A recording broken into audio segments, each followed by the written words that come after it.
History is often measured in wars and treaties, in the rise and fall of empires. But in 1954, the world changed not with a bang, but with a sound. A sound that emerged from the humid air of Memphis, Tennessee, a cultural crossroads where the Mississippi Delta met the Appalachian Hills. A sound that, by all accounts, shouldn't have worked. It was too black for the country charts and too country for the R&B stations. It was a cultural contradiction set to a backbeat. This is the story of Elvis Presley, not just as a singer, but as the primary architect of the modern world. Here are the 10 ways the boy from Tupelo redefined humanity. Before Elvis, music was a map of segregation. In the Jim Crow era, the airwaves were as divided as the water fountains. Race records stayed on one side of the dial, and hillbilly music stayed on the other. But in the clubs of Beale Street and the pews of gospel churches, a young Elvis was listening. He wasn't a tourist, he was a student. Elvis didn't just cover songs, he lived at the intersection, absorbing the raw emotion of both worlds. By blending the soulful wail of the Delta blues with the frantic, high lonesome energy of bluegrass, he forced a divided America to share a single rhythm. This fusion wasn't an accident. It was the explicit mission of Sun Records producer Sam Phillips, who famously sought a white artist with the Negro sound and the Negro feel.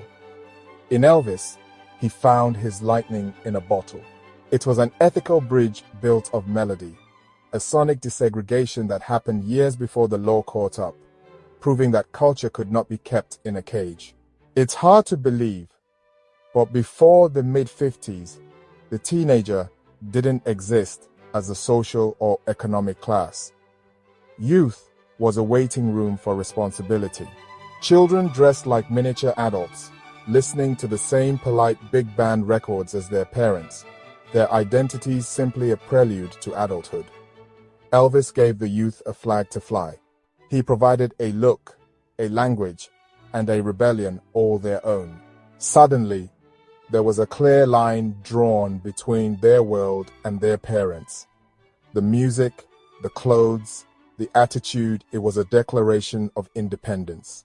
He turned adolescence into a multi-billion-dollar industry and a distinct, powerful stage of life. He taught the world that being young was something to be celebrated, not just survived. When Elvis appeared on The Ed Sullivan Show, the camera was ordered to stay above his waist.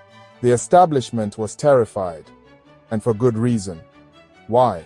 Because Elvis introduced the body to the living room. In an era of rigid composure, his uninhibited performance was a primal scream.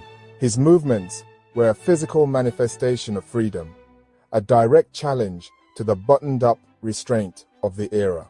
Every sneer and hip swivel was an act of defiance.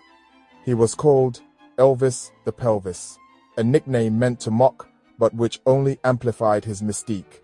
By surviving the censorship, the outrage, and the scandals, he broke the grip of Victorian morality on television, paving the way for every provocative artist that would follow, from Jagger to Madonna. Quick note, if you'd like to help influence what we cover next and get a few added perks, channel membership is available below. Now, back to the documentary. In 1973, Elvis stepped onto a stage in Hawaii and beamed his image to over 1 billion people. Aloha from Hawaii was the first full concert broadcast worldwide via satellite. In an age before fiber optics and the internet, this was a technological miracle, a logistical feat on an unprecedented scale that changed how we consume media. It was the birth of the global media event. For one night, a kid from Mississippi held the entire world in the palm of his hand, creating a template for every Live Aid and Super Bowl halftime show to come. Long before the internet or live streaming, Elvis proved that music could unite the entire planet in a single, synchronized moment of shared experience. Elvis was a paradox. He was a truck driver with a black belt in karate, a man's man by any 1950s standard. Yet he wore pink suits, heavy eyeliner, and floral lace shirts. He challenged the rigid, gray flannel suit masculinity of the post-war era, which demanded conformity above all else.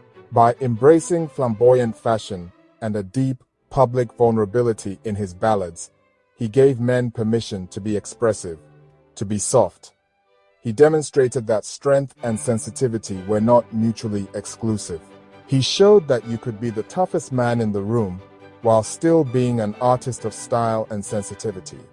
We look at stars like Adele, U2, or Bruno Mars in Vegas today and see it as the pinnacle of success. That blueprint was drawn by Elvis in 1969. Before him, Vegas was where careers went to fade away, a final paycheck for aging crooners. He transformed the International Hotel into a temple of spectacle, making the desert the new center of the entertainment universe. He proved that an artist didn't need to tour to stay relevant. They could create a permanent destination for fans, a pilgrimage site.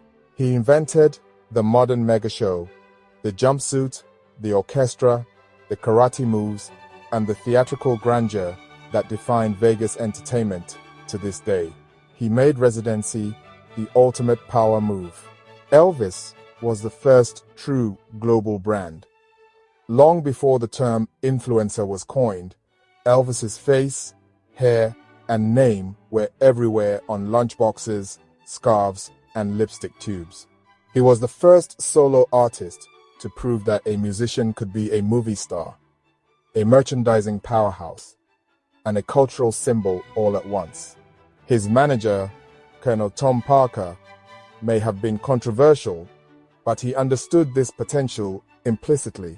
Parker's aggressive, often ruthless, marketing strategies created a new paradigm for artist management. He set the standard for the modern superstar business model that every celebrity still follows today, turning a persona into an empire.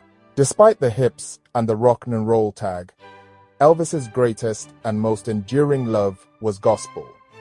It was the music of his childhood, the sound of his soul. He used his massive platform to bring the spiritual music of the South into the mainstream, treating it with the utmost reverence.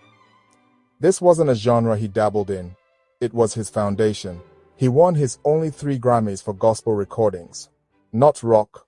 This wasn't a commercial calculation, it was a personal mission.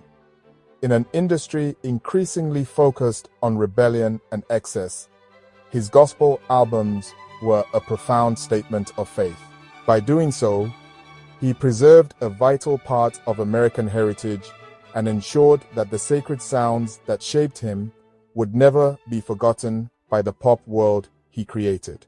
Finally, and perhaps most tragically, Elvis changed how we view fame itself.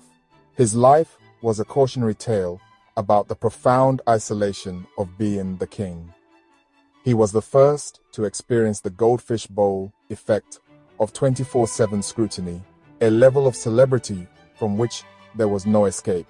He was a prisoner of his own success, trapped inside the walls of Graceland. His struggles with prescription drugs, loneliness, and his eventual passing forced a global conversation about mental health and the crushing weight of public expectation, a conversation we are still having today about the stars who followed in his footsteps. His death marked the end of an era, but also the beginning of our modern understanding of the true cost of fame. Elvis Presley didn't just sing songs, he was a cultural fault line. He broke barriers, crossed borders, and dared to be different when the world demanded conformity. From the raw energy of Sun Studio to the global stage of Hawaii, he was a force of nature that could not be contained. He was a revolution in a single man. 50 years later, we are still living in the world he built, dancing to the echoes of his beat. Thank you for watching The Revolution.